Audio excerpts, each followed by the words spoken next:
केंद्रातल्या भाजप सरकारचं परराष्ट्र धोरण फसलंय. अमेरिकेच्या दबावाखाली येऊन मोदी सरकारनं करार केल्यानं ही परिस्थिती उद्भवली आहे. आमदार सतेज पाटील यांचा आरोप. इचलकरंजी महापालिकेची उद्या पाणी प्रश्नावर होणार विशेष सभा.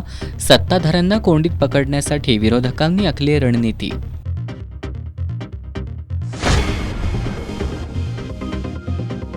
महापालिकेच्या गाळेधारकांनी 31 मेपर्यंत थकबाकी न भरल्यास 1 जूनपासून गाळे सील करण्याची मोहीम राबवण्यात येणार.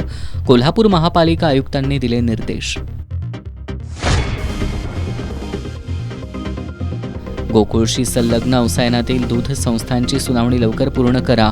आमदार सतेज पाटील यांची सहाय्यक दुग्ध निबंधकांकडे मागणी.